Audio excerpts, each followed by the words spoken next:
Bueno, muy buenos días. Mi nombre es Tatiana Rodríguez Maldonado, soy la coordinadora general de Sensada Agua Viva. Les agradezco a quienes están aquí en el auditorio y a quienes se están conectando a esta transmisión en vivo del lanzamiento de la publicación Impacto del consumo de hidrocarburos en la agricultura colombiana, que fue escrito con Sensada Agua Viva por Alejandro Henao Salazar, que nos acompaña hoy. Y también está mi compañero coordinador del área de agua y agroecología, José Sánchez Gómez. Vamos a estar conversando con ustedes hoy a propósito de esta, que es una publicación que realmente les recomendamos mucho. Ha sido un trabajo muy interesante. Vamos a conocer hoy un pequeño resumen, pero también pueden ustedes escribirnos o conversar con nosotros aquí en nuestro stand en la Feria del Libro para conseguir el ejemplar.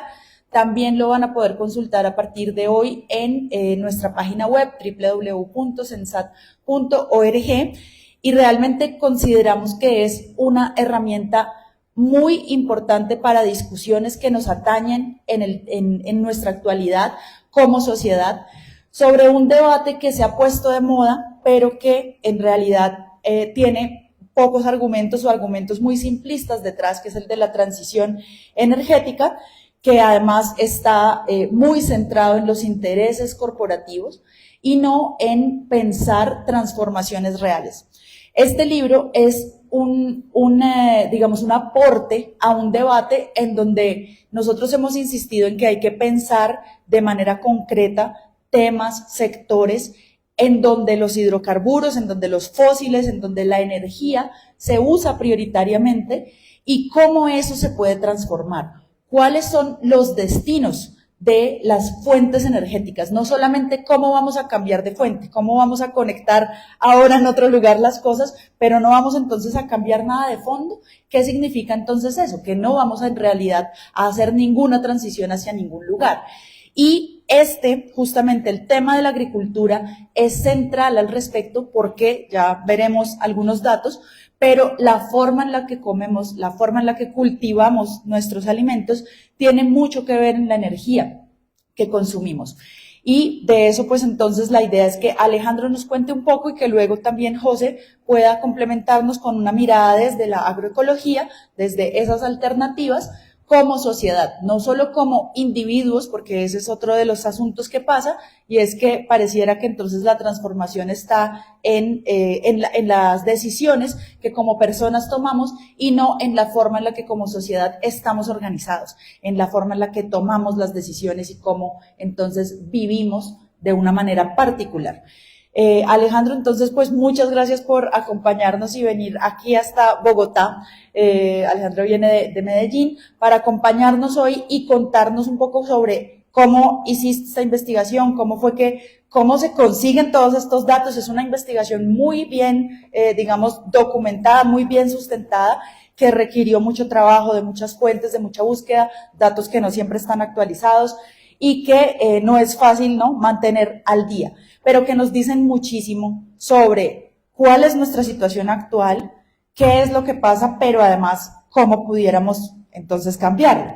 Entonces, pues cuéntanos un poco sobre este proceso. Te doy la palabra para que puedas detallar alguna de la información que está acá, y vamos acá esperando preguntas. También quienes se están conectando, recuerden que pueden ahí compartir sus comentarios e inquietudes. Adelante, Alejandro. Bueno, muchísimas gracias por la invitación. Y bueno, yo creo que hablar un poco sobre esta temática que digamos que está invisibilizada porque realmente no la conectamos, ¿cierto? Y una pregunta que nos tendríamos que estar haciendo es precisamente la siguiente. No está. ¿Quién pasa la...?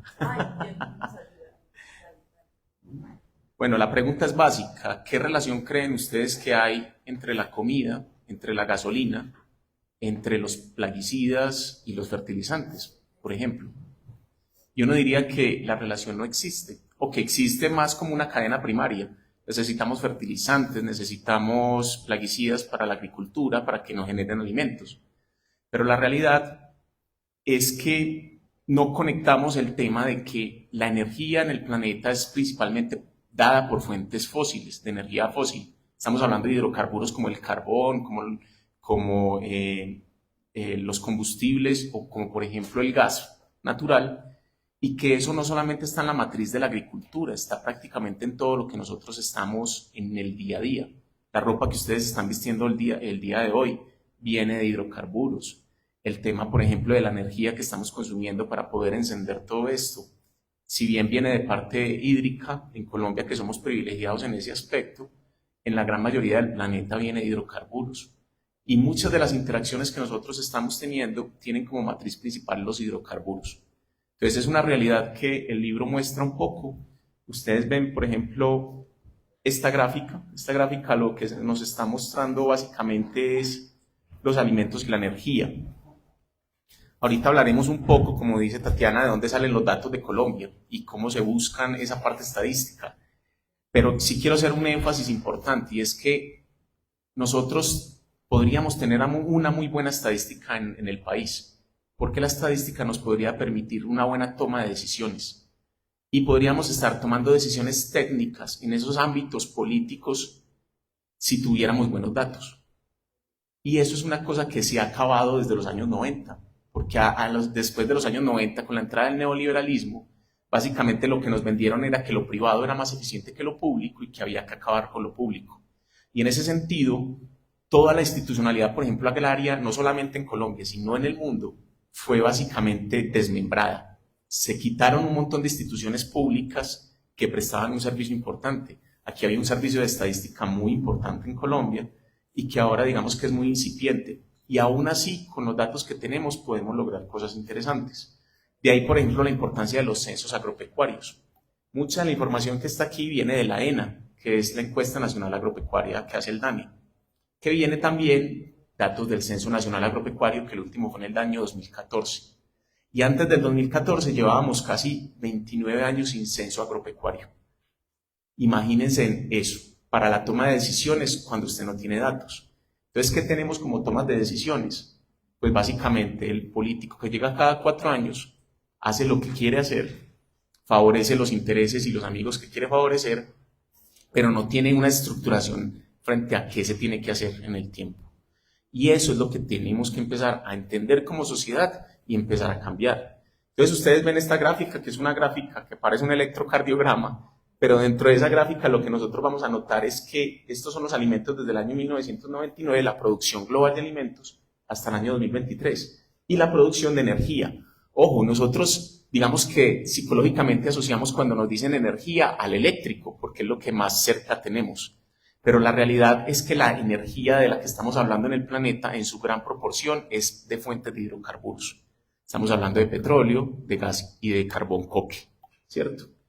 Si ustedes ven la gráfica roja y la azul, se van a dar cuenta que son gráficas muy parecidas, es decir, son dependientes. Y son dependientes porque tanto la agricultura como la energía dependen de las fuentes fósiles. Pero aquí hay una salvedad muy importante y con eso podemos empezar a estructurar un poco los caminos.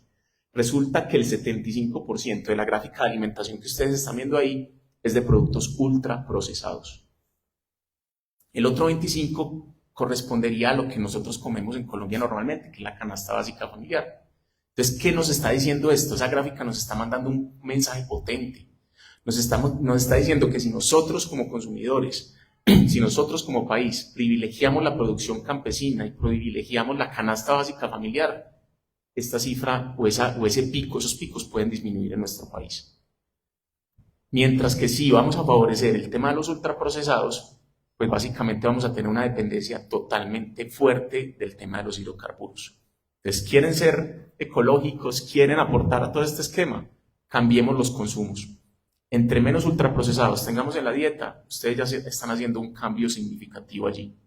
Aparte que para la salud es algo bastante importante, porque los ultraprocesados nos están vendiendo excesos en azúcares, excesos en grasas y en sales, que son 3 cosas que tienen unos neuroreceptores muy interesantes en el cerebro, que nos dan mucho placer, pero que nos generan mucho daño a la hora de hablar de la salud. Entonces, continuemos, por favor. Esta gráfica también es muy importante porque nos venden una idea que también viene como de la percepción local que nosotros tenemos respecto a las cosas. Cuando nosotros nos dicen que un alimento está caro, generalmente es porque escasea. Cuando un alimento es escaso, pues se pone costoso, y cuando está abundante, se pone barato. Eso es lo que uno pensaría frente al tema del cómo se mueve una cosa que se llama el índice de los precios de los alimentos, que es un indicador del Banco Mundial que hace más o menos unos 30 o 40 años se está manejando. Y el indicador del índice del precio de los alimentos, ustedes ven cómo fluctúa y baja a lo largo de los años, desde el 2004 hasta el 2025. Nosotros en la época de pospandemia tuvimos unos incrementos enormes precisamente por la escasez supuestamente de alimentos. Nos vendieron que la guerra con Ucrania, que es un gran productor de trigo, iba a alterar todo este tema. Pero miren una particularidad. Ustedes ven esos picos tan cambiantes entre, nuevamente, índices de precios de los alimentos y el de los cereales. Y abajo tenemos una grafiquita en azul y otra como en moradito. La azulita es proporción de existencias versus utilización, o sea, la comida que hay y la que utilizamos. Y la moradita es la producción de cereales. Ustedes ven que son gráficas muy estables, no cambian, o sea, hemos venido produciendo la misma cantidad de comida año tras año con unos incrementos pequeños. Sin embargo, miren cómo fluctúan los precios de los alimentos. Y ahí la pregunta que uno se hace es, ¿no pues que estaba esto asociado con la producción? No que si un alimento escasea, entonces se pone caro. ¿Qué está pasando entonces detrás de esto? ¿Por qué eso fluctúa de estos picos y estas maneras? Adelante. Ahí podemos encontrar varias razones. Una bastante particular que nos tocó en el año 2020 fue la pandemia del COVID. ¿Qué pasó con la pandemia del COVID? Pasó una cosa muy particular y es que se interrumpieron las cadenas de suministro global. Y hay mucho de ese alimento que venía para ultraprocesados, pues dejó de llegar y hubo unos esquemas bastante complejos. Hubo países que dependían tanto de los ultraprocesados que literalmente aguantaron hambre.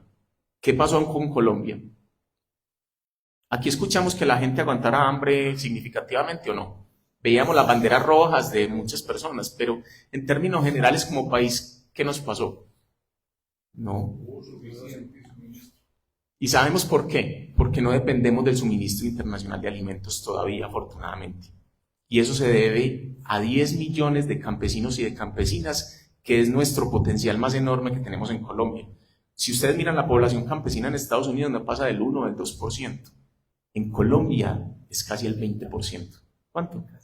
30. Eso según las cifras mueven, pero todavía ese es el gran potencial de Colombia, que todavía tenemos población campesina que siembra alimentos. ¿Y cómo los tratamos?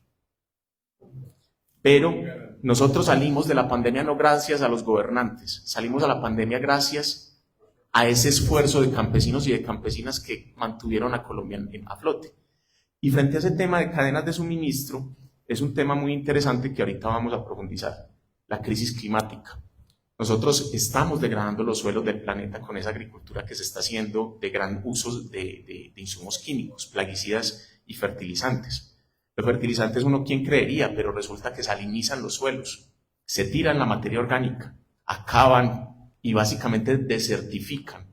Y hoy día el 30% de los suelos del planeta ya están perdidos para la agricultura y toca iniciar procesos agroecológicos o de reconversión para volver a recuperarlos. Porque esa agricultura es una agricultura que destruye, no que construye. Y finalmente tenemos un tema de especulación de los mercados financieros. Esa fluctuación que ustedes vieron atrás es porque a partir del año 95 pasó una cosa terrible. Las bolsas de valores, ustedes saben que juegan con materias primas, oro, petróleo, minerales. Pero después de ese año 95, después de la crisis inmobiliaria y financiera que fue muy significativa en el 98, pasa una cosa muy particular, y es que empiezan los alimentos a jugar en bolsa de valores. El trigo, el maíz y la soya son los principales alimentos que juegan en bolsa a nivel mundial. Incluso el cacao ya jugó, y hubo un momento en que compró una sola empresa el 40% de la producción de cacao del mundo. Y eso hizo que los precios se volaran. Tenemos... Esa empresa sí, no te la tengo como dato, pero en ese momento cuando sale, puede ser... No, son empresas del sector alimenticio. Las más grandes pueden ser un Nestlé o puede ser, por ejemplo, un Danone o alguna otra, pero fue una empresa que básicamente comprando esa cantidad de producción hizo que los precios se subieran muy altos. Entonces, con el tema de los alimentos pasa que la especulación de los mercados financieros, básicamente lo que están haciendo es volver los alimentos un casino. ¿Por qué? Porque ahí hay unas cosas que se llaman mercados futuros. Suena muy bonito usted comprarle la producción a un campesino a futuro. Yo le voy a comprar su cosecha del próximo año y del siguiente año, sin haber sembrado nada. Pero se la compro a este precio de aquí. Yo no sé cómo va a estar allá. Y eso es lo que ellos utilizan como futuros en bolsa y con eso generan un tema de dinero que no existe. Una especulación financiera enorme. Entonces, esto de la especulación financiera es lo que vimos en la gráfica anterior. Esas fluctuaciones en bolsa es eso. Básicamente es un Wall Street, una bolsa de Londres, la que está jugando con la inflación de los precios, de los índices del precio de los alimentos en el planeta. ¿Y quiénes son esos que están especulando? Pues son bancos, son fondos de inversión y fondos de pensión. Y dentro de esos fondos de inversión hay uno al que le deberíamos de estar prestando mucha atención, mucha, desde las ONGs, desde los ciudadanos de a pie, desde los mismos gobiernos. Y es un fondo que se llama BlackRock. Básicamente BlackRock, como dice el señor, es el dueño del mundo. Unos cálculos que hacen respecto a cuánto de la economía global maneja BlackRock hablan del 7 al 10% de la economía global manejada por una única multinacional norteamericana, con inversiones también de judíos, bastante significativas. Ellos están metidos en todo. Están con acciones en las grandes transnacionales de agroquímicos, están con acciones en todo el tema de armas, están con acciones en bancos, están con acciones en los alimentos y en el sector eléctrico. El último problema que tuvieron los españoles con este apagón generado fue también uno de los grandes accionistas de todo ese consorcio, también forma parte de BlackRock. Entonces, este es un caso de estudio interesante, mirar qué está pasando con esta multinacional y por qué está metida en absolutamente todo. Listo, continuemos. Entonces, este libro tiene una particularidad y es que trata de mirar el impacto del consumo de todo este sector de los hidrocarburos en la agricultura. Pero ahorita vamos a ver con estas dos diapositivas que hay dos tipos de agriculturas muy diferenciadas en Colombia. Una es la agricultura industrial de monocultivo, que históricamente los conocemos bastante. La industria de la caña en el Valle del Cauca, la palmicultura, el mismo café, aunque la café tiene una particularidad muy bella y es que son casi 700.000 familias que componen esa caficultura colombiana, no como en la palma aceitera que son 30.000 de familias, o el banano, el plátano o la misma caña de azúcar con unas injusticias históricas enormes. Eso es lo que nosotros conocemos como agricultura industrial y que no necesariamente está enfocada a alimentos de la canasta básica familiar, realmente es para un tema de ultraprocesados, alimentación animal e incluso para alimentar tanques de combustible de carros. Ahorita, si tenemos tiempo, profundizamos allí. Esto es la altillanura colombiana, que es, digamos que un nuevo polo de desarrollo enorme. Esto es una finca en Puerto Gaitán Meta de una empresa que se llama el Grupo Aliar, que es el mismo dueño de la fazenda, es la de cerdos. Ellos siembran su soya, tienen sus cerdos que los alimentan con soya, no todo, mucho lo importan, pero esto es básicamente lo que ustedes ven en la altillanura. Esto es un cultivo de soya a gran escala, donde usted lo único que va a tener es un monocultivo, una uniformidad, una producción a gran escala y unos procesos de despojo muy importantes. Solo ahorita estaban en las noticias mostrando un primo de una política muy famosa que se apropió de más de 6.000 hectáreas en la altillanura y que eran baldíos del Estado que deberían de estar en manos de campesinos y de campesinas. Y ustedes me dirán, ¿pero por qué en manos de campesinos y de campesinas? Por favor, la siguiente. La siguiente diapositiva. Es el mismo sitio, Puerto Gaitán Meta, las mismas tierras que son supremamente áridas y complejas de sembrar. El profe Arles estuvo allá con un grupo de estudiantes de la Uniminuto de agroecología, conociendo esa finca tan bella. ¿Saben cuánto tomó montar esta finca con todos esos árboles que ustedes ven ahí y no en monocultivo de soya? 14 años. Sí se puede. Pero se tiene que tener más un tema de conocimientos que de temas económicos. Y para eso es que se tiene que trabajar la agroecología. Esta es una iniciativa de dos neorurales, ni siquiera son campesinos como tal. Son dos personas de la ciudad, una administradora de empresas y un ingeniero civil, que se fueron a tener un pedacito de tierra en la altillanura. Son 40 hectáreas. Eso para nosotros aquí en la parte andina suena mucha tierra. Allá 40 hectáreas es absolutamente nada. El promedio de la UAF allá son 200 hectáreas, para que se hagan una idea. Y de hecho la finca tiene un nombre muy lindo y muy significativo, La Pelusa, porque es una pelucita en medio de una cosa enorme. Y por eso el nombre. ¿Qué tienen en La Pelusa? Ellos tienen bosques comestibles, tienen piscicultura, tienen mercados campesinos que tienen unas conexiones muy interesantes allá en todo el Meta, construyendo unos mercados muy fuertes campesinos, apicultura, tienen cerdos, ovejas y gallinas en pastoreo, cultivos de cúrcuma y ganadería. En esas 40 hectáreas tienen todo este montón de cosas. En la mitad, en lo otro es potreros. Lo están recuperando porque vienen en ese proceso de recuperación. Entonces miren los dos modelos contrastantes. Tenemos una agricultura campesina, familiar, étnica y comunitaria aquí, y tenemos una industria agroindustrial en la otra parte. Y esas son las preguntas que nos tenemos que empezar a hacer. ¿Usted quiere un lugar donde tenga 5.000 o 6.000 animales confinados, cerdos, por ejemplo, confinados, o esos 10.000 cerditos distribuidos en 100 familias campesinas, con de a 100 cerdos cada uno? Hay una autora, hay muchos autores internacionales que hablan que la pandemia del COVID, si bien vino de un animal silvestre, primero tuvo que haber pasado por un animal doméstico. En este caso parecen ser que fueron los cerdos de Wuhan. Wuhan es el principal productor de cerdos de China y China produce el 50% de los cerdos del planeta. Solo les tiro ese datico ahí. ¿Qué significa eso? Posiblemente un murciélago, un pangolín, al abrir las áreas silvestres y poner esas grandes extensiones de estos animalitos, de cerdos, el animalito entró una noche y cayó y los cerdos comieron. Y en una de esas, ese virus que estaba en ese animalito se pasó a esa población de cerdos que están totalmente enfermos, con unos sistemas inmunes muy bajos por esa cantidad de estresados animales que hay allí, con una genética muy homogénea, y ahí es donde empieza a incubarse el COVID. Y después pasó posiblemente entonces a los trabajadores, que es lo mismo que viene pasando también con el tema de la fiebre aviar, solo que no ha traspasado a los seres humanos todavía, pero llegará el momento.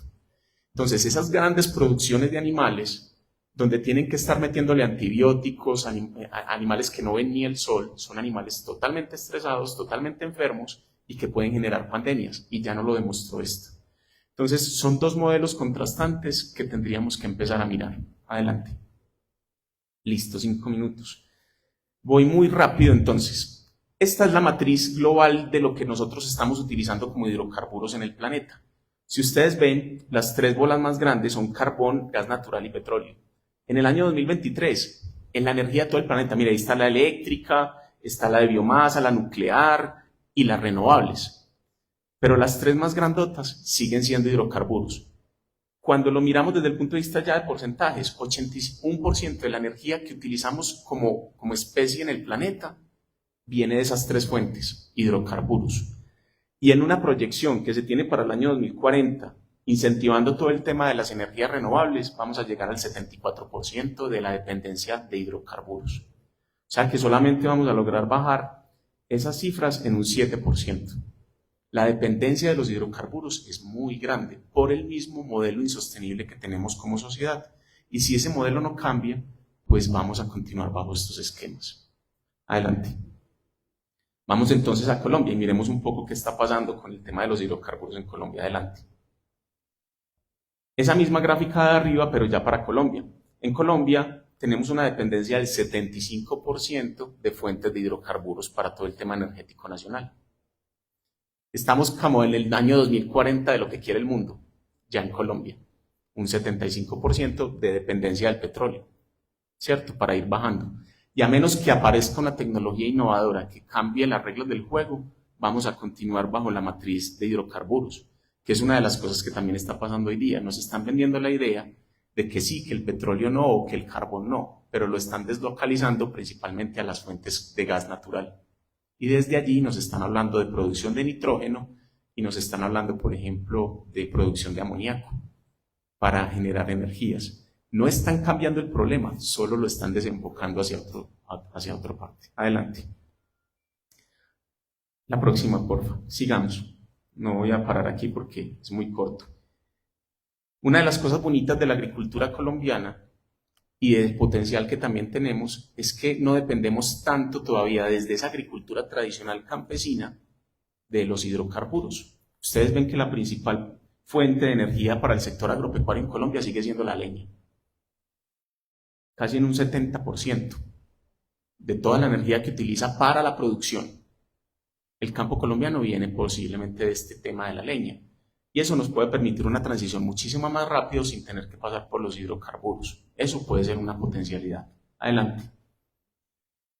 Esta es una gráfica de los datos que nosotros logramos obtener de todas estas estadísticas, donde nos muestra el consumo de leña y el consumo de energía en la agricultura en los últimos años. Ustedes ven el consumo de energía viene aumentando, energía eléctrica, y viene disminuyendo el de leña.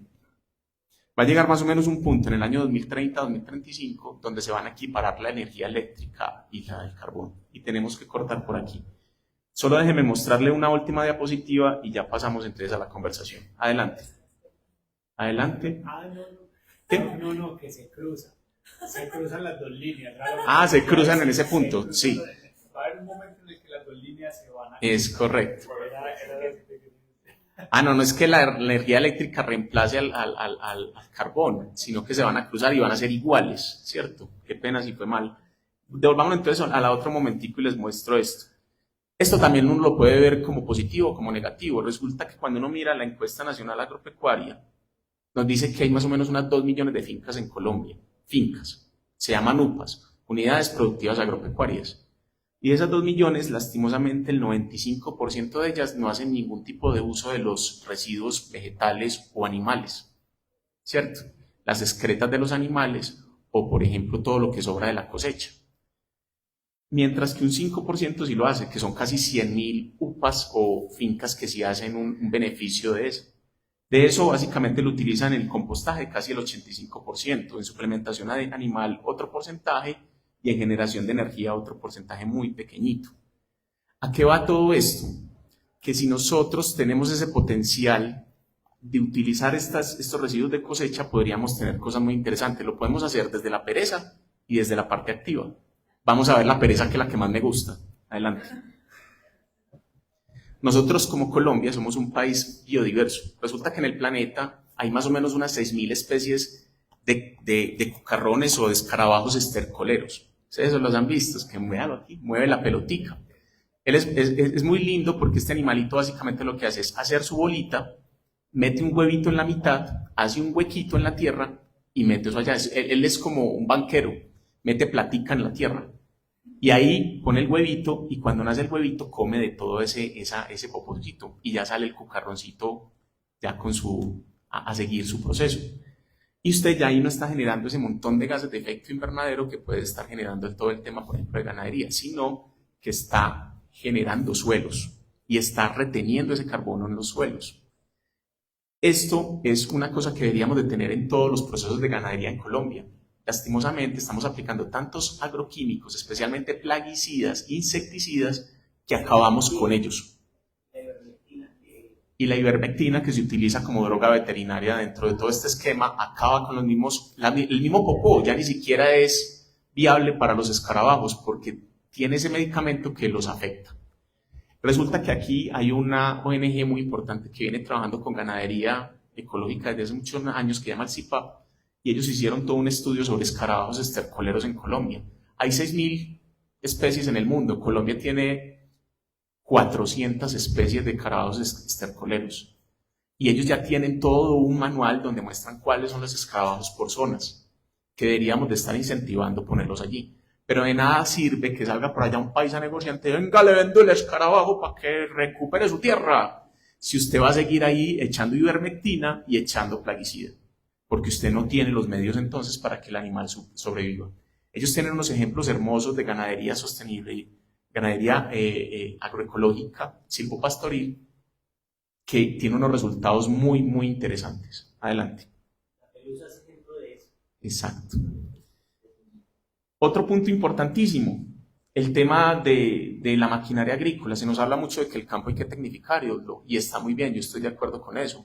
Nosotros no podemos estar Y por eso también mucho del relevo generacional se está perdiendo, porque el trabajo de campo es muy duro, pero se puede hacer más fácil. Y la maquinaria nos puede ayudar a eso. Pero la cuestión no es la maquinaria per se, sino qué tipo de maquinaria. Nosotros necesitamos maquinaria no pesada para no dañar los suelos, una maquinaria que realmente ayude al campesino, a la campesina. Este tractor lo traje aquí porque básicamente es un tractor que tiene una cosa muy interesante que es de código abierto, es decir, no tiene patentes. Es un tractor que usted puede bajar los planos de internet, comprar las piezas y armarlo. Ustedes se imaginan un SENA o una Universidad Nacional desde Ingeniería Agrícola poniendo a trabajar a sus estudiantes en este tema y montando empresa con eso. Y que usted monte una empresa de tractores modulares, donde usted le venda la carcasa básica al agricultor y según la maquinaria que necesite usted le ponga. Esto lo están haciendo ya los chinos y nos están importando un montón de maquinaria de pequeña escala. Y hemos visto videos en internet de formas como ellos hacen las cosas más tranquilas de la agricultura en el interior. Entonces, tenemos las respuestas, hay muchas formas de hacer las cosas, pero nos siguen diciendo que solo se puede producir como esa primera diapositiva. Ya, adelante. No, sigamos. Sigamos. Esta diapositiva quiero hacer mucho énfasis porque forma parte de la conversación que vamos a tener ahorita. Nosotros podemos hablar mucha carreta frente a lo que podemos hacer para cambiar las cosas, pero tenemos unas realidades. Y si esas realidades van a continuar, va a ser muy difícil que nosotros realmente podamos hacer algo.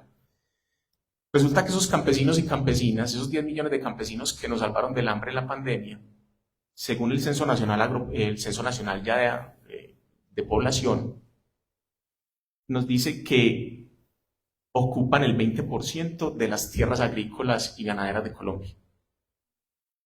Y que esos campesinos y campesinas son más o menos unos 3.600.000 propietarios de toda la tierra en Colombia, metiendo los grandes y los pequeños. Pero resulta que el 99% de esos propietarios y propietarias solamente tienen el 20% de la tierra, mientras que el 1% de los otros propietarios tienen el 80%. Esto no es una cuestión de política, ni estoy aquí metiendo, son estadísticas. Y pueden variar las estadísticas en porcentajes, pero la realidad que tenemos en Colombia es que tenemos una de las peores divisiones de la tierra agrarias del planeta. Un ejemplo para que lo dimensionemos, Medellín en su área metropolitana tiene más o menos unos 4 millones de personas, que son como 10 minuticos, como 10 municipios.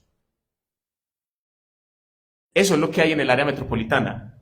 Y arriba tenemos el número de propietarios de ese 80% de la tierra en Colombia, son 36.000 propietarios. Es como llenar un estadio de fútbol, mientras que el resto del área metropolitana es el resto de las personas. Ahí entonces sería que estas personas son dueñas del 80% del área metropolitana de Medellín y viven en ese 80%, y las otras 3.500.000 personas del área metropolitana viven solamente en un porcentaje del 20% de esa área. Y ahí producen, y ahí tienen familia, y ahí son felices, y ahí le dan comida de sobra para los colombianos. Ustedes imaginan donde duplicáramos tan siquiera pasar del 20 al 40% de las tierras para los campesinos y campesinas en Colombia, resolveríamos el problema facilito. Y no solamente pasa en Colombia, pasa en el mundo. Esa misma distribución de tierra la tenemos aquí. Listo. Dejemos por ahí para que hablemos, porque yo creo que hay muchos datos en el libro que los invitamos a que lo miren más a profundidad.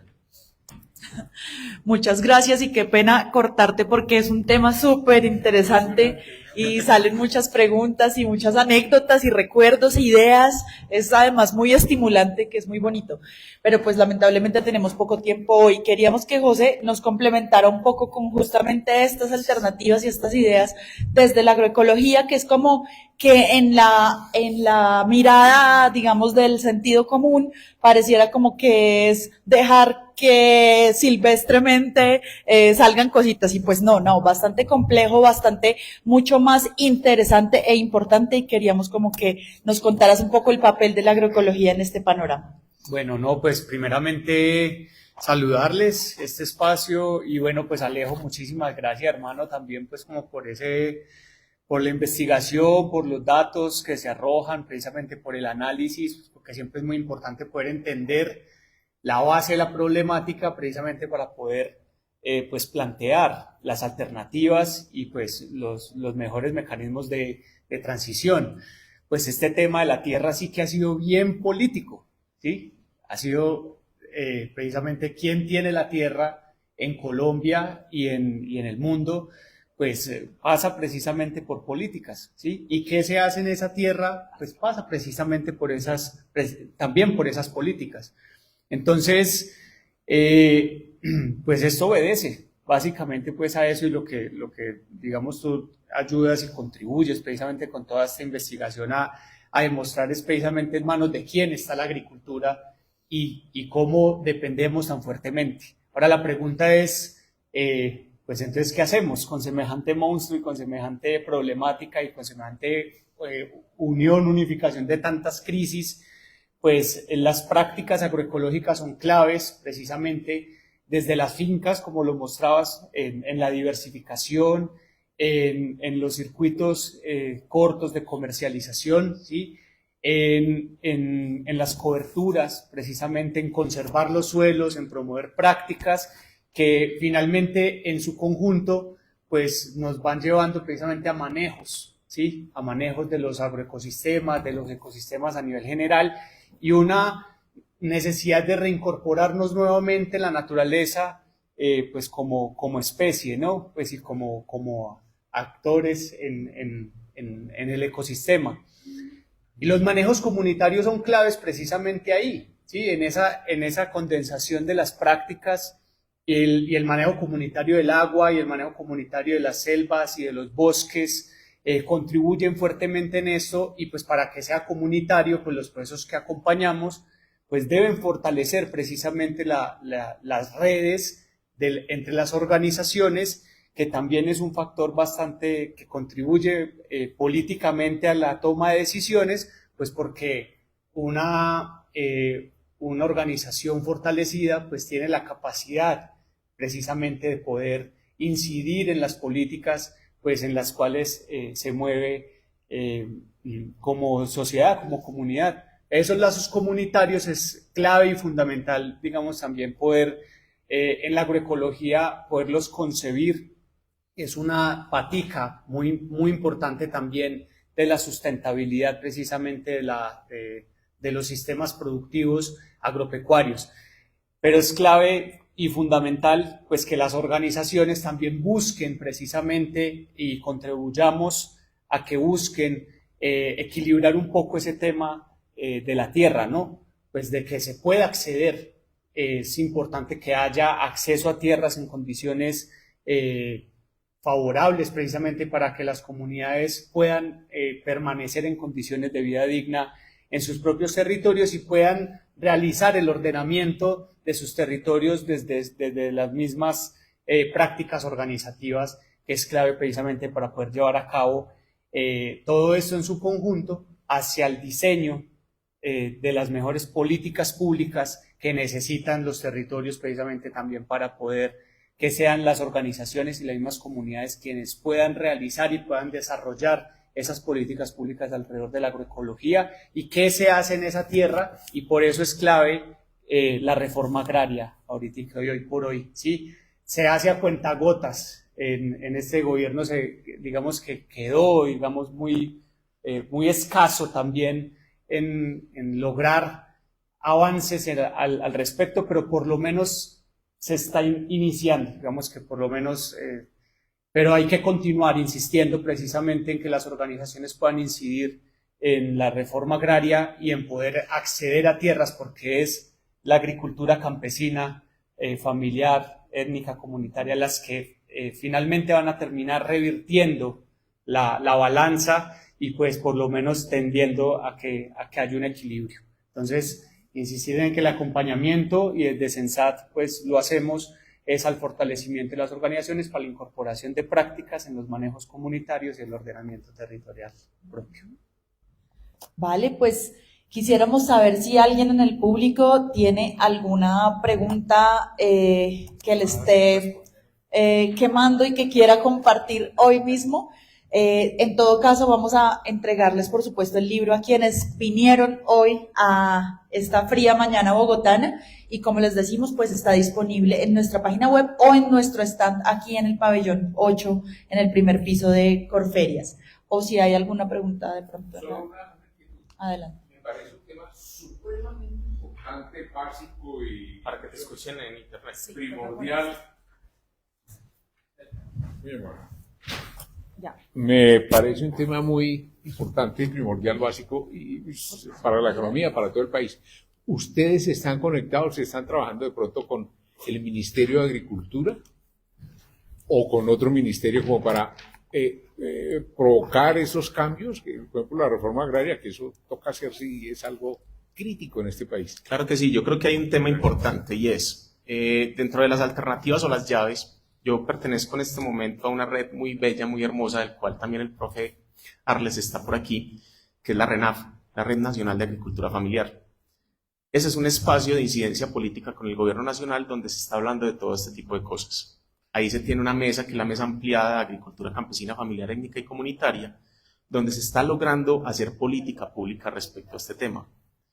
Pero, ¿qué pasa? La política pública es como una especie de semillita. Usted la siembra, pero ya cuidarla para que ella salga, o sea, el sol y el agüita que hay que ponerle, ya no es los movimientos que la pusieron allí. Ya es la ciudadanía activa la que tiene que estar respaldando y cuidando esa política pública, porque ya lo hemos visto mucho.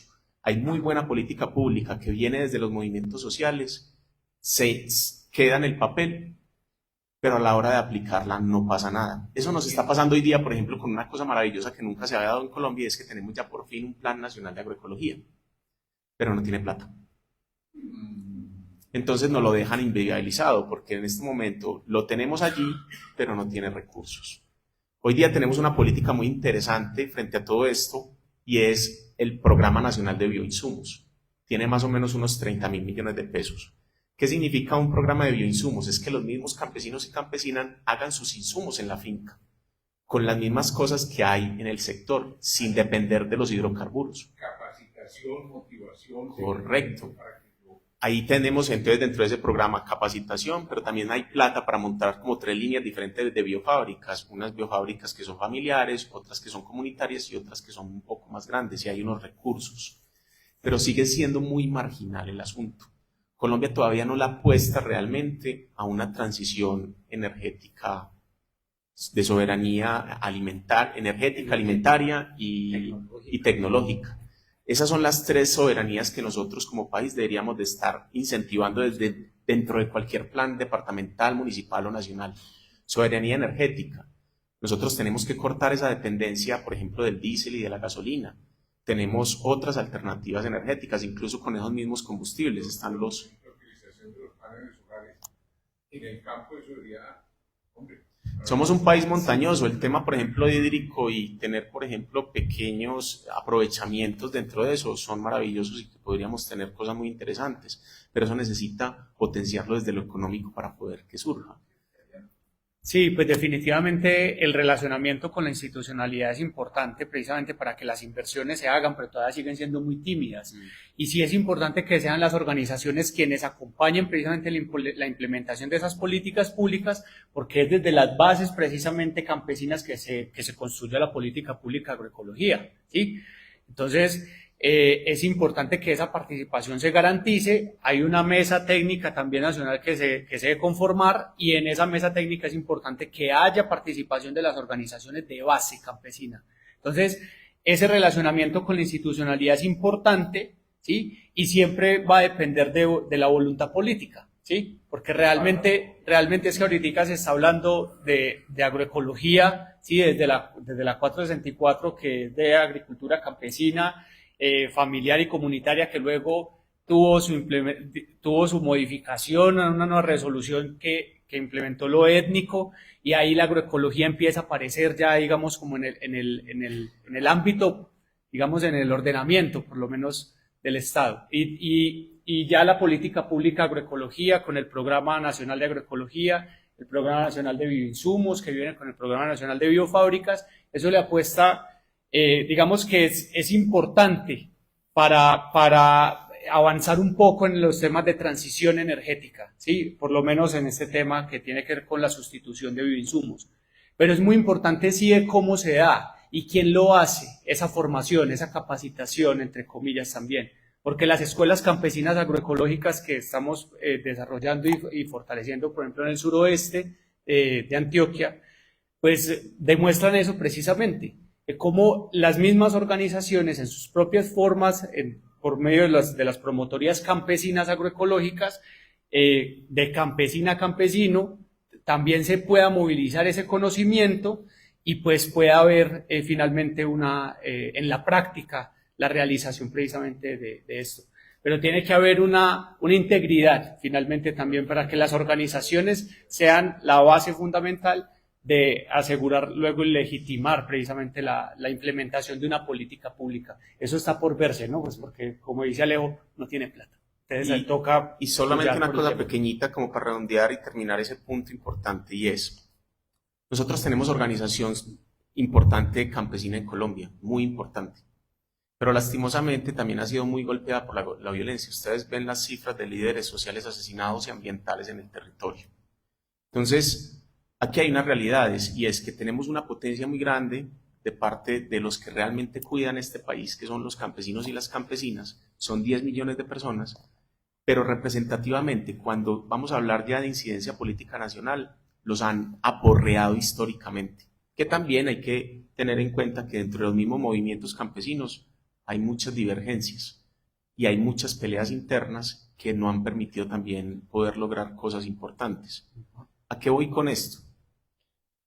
Usted ve un país como Francia, donde los agricultores paran el país cuando se trata de mover cosas y reivindicar sus derechos, pero es porque no tienen una violencia estructural que los mata. Allá sí los dejan reunir, sí los dejan organizar en sindicatos agrarios. Aquí eso no pasa. Entonces, lo que nosotros tenemos es que hubo unas iniciativas muy interesantes de reforma agraria desde la NUC, por ejemplo, donde se monta toda esa parte, pero fueron asesinados paulatinamente. Y hoy día, con este nuevo ciclo, después de los acuerdos de paz y ahora con la posibilidad que se dio ahorita, vuelven a aparecer esas estructuras oscuras que quieren permanecer la tierra en manos de los de siempre. Entonces, digamos que sabemos que hacia dónde hay que caminar la organización campesina, pero también sabemos que la organización campesina significa posibilidad de muerte para nuestros campesinos y campesinas. Y mientras esas estructuras criminales sigan favoreciendo a esas estructuras agrarias enormes, va a ser muy difícil que nosotros en territorio podamos actuar, porque también hay una realidad, y con eso termino, hay una realidad que es la institucionalidad pública en los territorios y otra que es subterránea, que es una institucionalidad pública criminal, que está total y completamente aliada de estas empresas grandotas que pagan esas empresas para que estos, digamos que ejércitos privados, pongan a la gente en su lugar y la tengan contenida.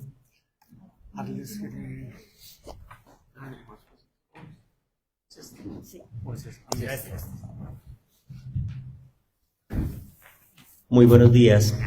Bueno, agradecer el espacio y felicitar por este trabajo que yo ya lo quiero revisar más en detalle. Seguro que con el buen juicio del compa Alejo, buen juicio y crítico además, seguramente nos va a dar elementos muy interesantes de este texto, y qué bueno que Sensat esté en el marco de la feria y esté, digámoslo, compartiendo en este momento ese libro que seguramente nos va a dar muchas pistas.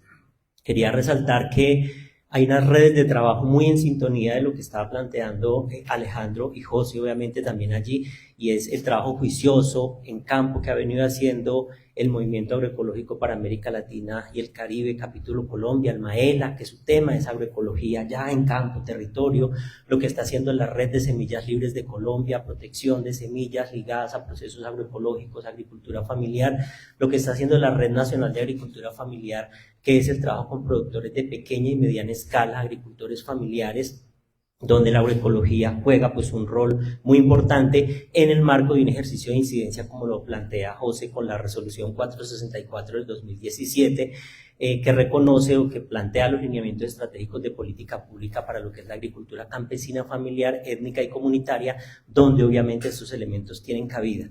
Y así podemos mencionar muchas organizaciones que ven haciendo un trabajo muy valioso, la red Biocol en Colombia, que nos ofrece una cantidad de alternativas muy valiosas también, Y lo menciono aquí porque, digamos, es parte de ese trabajo chévere que se está haciendo en territorio también con esos riesgos que está planteando Alejo y que se han planteado al interior de las organizaciones también que implican un cuidado.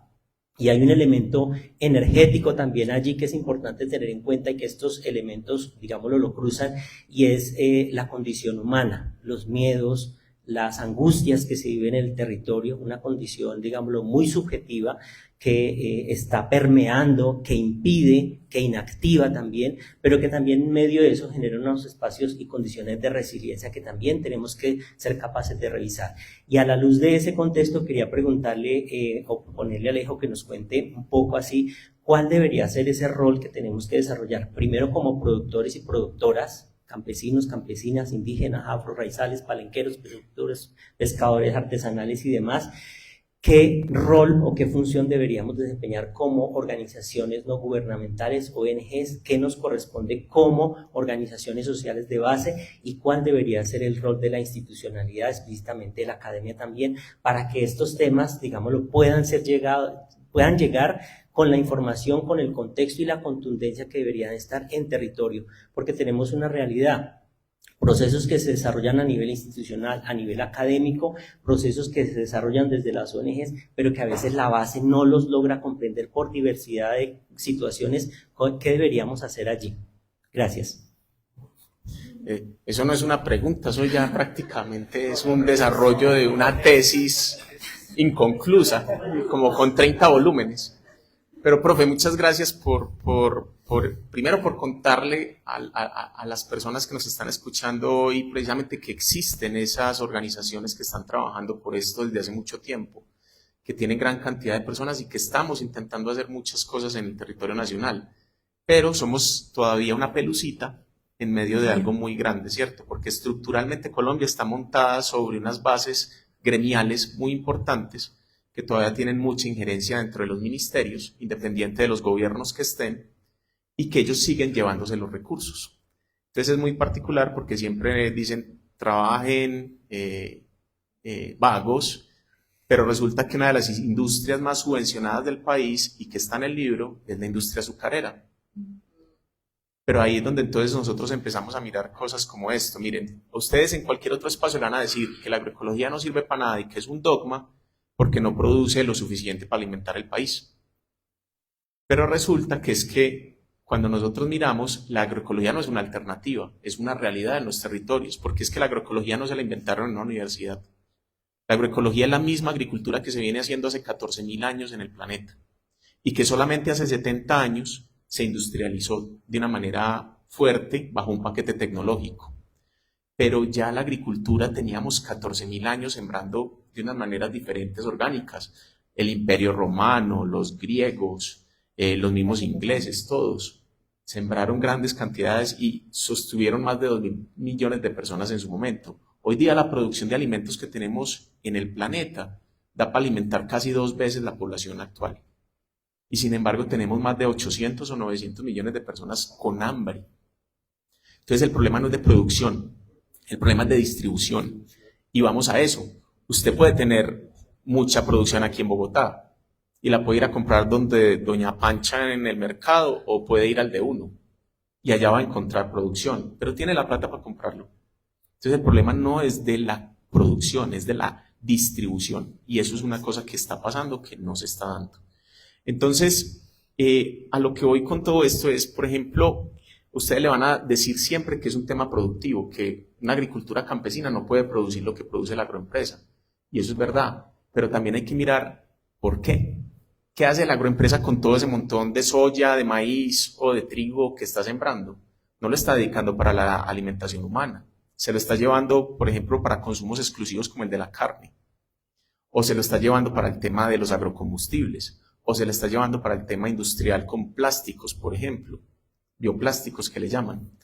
Entonces, cuando uno mira, por ejemplo, una producción como la más productiva que tenemos en Colombia, que es la de azúcar de caña, con más de 20 toneladas por hectárea. Entonces uno dice, uy, no, pues es que eso comparado con 1 tonelada o 2 de maíz campesino, eso no es nada, con razón. Pero resulta que cuando uno mira el tema de los costos de producción de la caña, puede llegar a cifras cercanas al 61 o al 75% de costos de producción invertidos en agroquímicos y fertilizantes para producir esa cantidad de caña. O sea, si usted está gastando el 75% de todo lo que necesita para sembrar la caña en fertilizante, principalmente fertilizantes, plaguicidas y agua, en sacar el agua de los subterráneos en Cali porque ya acabaron con las otras aguas. Entonces, todo esto nos lo muestra un poco aquí. Por ejemplo, la papa. La papa es el principal cultivo en el país, el monocultivo de la papa, que se gasta cerca de $1.200 al año en fertilizantes y en plaguicidas, y es el que más plaguicidas utiliza. Entonces, todo eso lo mira aquí desde el punto de vista energético. ¿Por qué? Porque es que todo eso viene del petróleo. Los fertilizantes químicos vienen principalmente de un proceso que se llama el proceso Haber-Bosch, que es la producción de amoníaco a partir del aire. Pero usted, para poder producir amoníaco a partir del aire, porque una de las cosas que no nos dicen es que el aire que ustedes están respirando es un 78% de nitrógeno, pero nosotros no lo sintetizamos, entra y sale. Realmente no es oxígeno, el oxígeno es un porcentaje muy pequeño, pero lo que hay en el aire es puro nitrógeno, y que solamente unas bacterias en el planeta son capaces de volver fertilizante, pero el proceso Haber-Bosch toma gas natural para poder tomar el aire y convertir o sacar o extraer el nitrógeno de allí, pero para eso necesita unas cantidades muy enormes de energía para poder sacar del aire el nitrógeno. Y eso lo termina convirtiendo en una cosa que conocemos mucho, que es la urea. Y esa urea es la que sirve para fertilizar. Entonces, básicamente lo que nosotros vemos con esas producciones, no se dejen engañar por la productividad, porque esa productividad siempre va muy encadenada al tema de los insumos externos. Y mire que un producto como la caña de azúcar, con un 60, un 71% de costos de producción, es una cosa atroz. La papa lo tiene más o menos entre 30 y 40. Y nuestros campesinos, que también están metidos en este tema de utilizar venenos y utilizar fertilizantes, pueden estar entre un 20 y un 30% de los costos de producción. Entonces tenemos un montón de campesinos a nivel global y de estas industrias que básicamente le están trabajando es a la industria petrolera, a comprarle los insumos de ellos. Y por eso ellos no quieren que eso cambie. Pues Alejandro, José, muchas gracias, y muchas gracias, Alejandro, en particular por tu trabajo, por tu compromiso, por sumarte a este esfuerzo, por dejar herramientas, dejar argumentos. A propósito de la pregunta que nos hacían al inicio, y es, esto lo que queremos justamente es que sea incorporado en las decisiones, incorporado en la política pública. En esas estamos, en lograr incidir en que esto transforme y se convierta en decisiones efectivas de cambio de nuestras propias políticas que definen pues nuestra cotidianidad.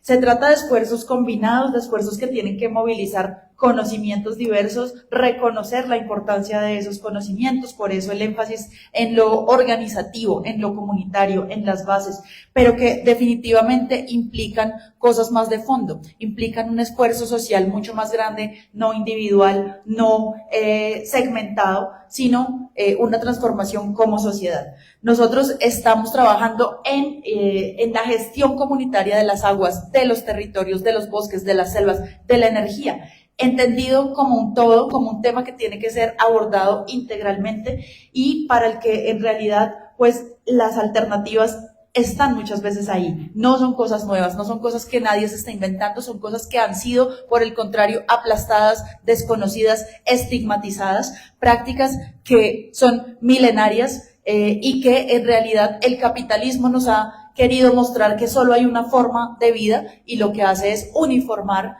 y pues en realidad aplastar el conocimiento que ya existe en el planeta para vivir de otras formas. Muchas gracias. Entonces los invitamos a que sigamos esta conversación, a que en realidad pues nos pongamos en la tónica de una transición energética justa de los pueblos y para los pueblos, y que sigamos pues en contacto para discutir y construir más en conjunto. Muchas gracias.